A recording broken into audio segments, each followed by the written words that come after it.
Mr. Asif Farooqi, BBC.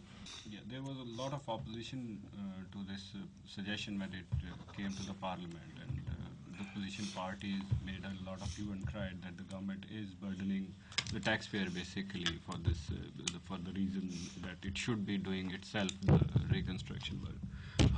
What would you tell to the people who are opposing this tax? I can't get into the details of a political debate over the details of a tax increase. I would note, ironically, that we're having an identical debate in the United States now over whether to raise taxes or eliminate tax cuts for the wealthy people. Personally, I believe in taxing wealthier people at a higher rate. I think those of us who are fortunate enough to make more money than average people have an obligation I apologize, have an obligation to do something for their disadvantaged poor. And without any reference to the details of this proposal, I hope that Pakistan will be able to reform its tax structure. If you look at Pakistan against the rest of the world, Pakistan is one of the most undertaxed countries in the world. And it is very hard for us to continue to justify giving billions of dollars to Pakistan when its own upper classes do not pay any significant portion of their income in taxes. So this is just a general fact, but this is for Pakistan to work out for itself, and I'm not going to get into the details. We go to Fakhr Abbas, Radio Pakistan. Mr. Holbrook, the democratic government in Pakistan is going through enormous economic problems, and as Kerry Lugar-Bremen legislation links that aid to strengthening of democracy in Pakistan. In the past, we have seen that there was unhindered flow of American aid to the dictators. But once the Kerry Lugar-Bremen bill acknowledges the dividends of democracy for world peace, so why there are hindrances, and can you tell our listeners that how much disbursement has been made to Pakistan government under that Kerry Lugar-Bremen aid bill?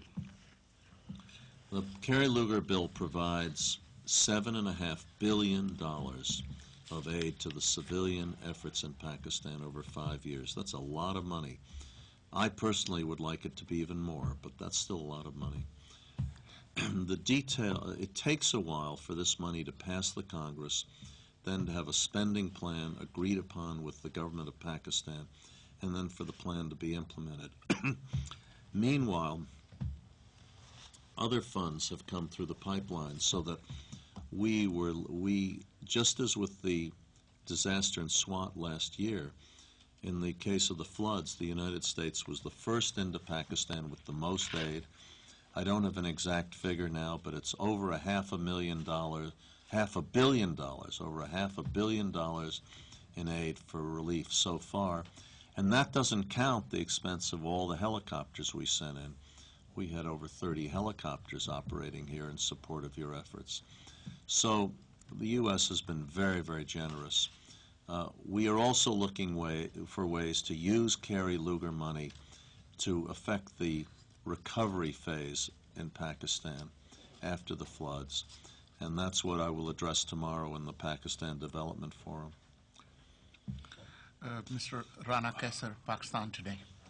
Ambassador, we have been listening a lot about Friends of Democratic Pakistan. You know, for the last 3 years, there is a perception, and perhaps it's true, that they have not come forward to support Pakistan in terms of finances. And this is why the present PDF meeting is taking place after 3 years. What do you think is the real reason behind FODP's not supporting Pakistan robustly and not coming up with, finances, despite many calls by United States of America? Do you think it is a credibility problem of the government here, or what do you assess? The FODP, the Friends of Democratic Pakistan, was a forum that was created before our administration took office.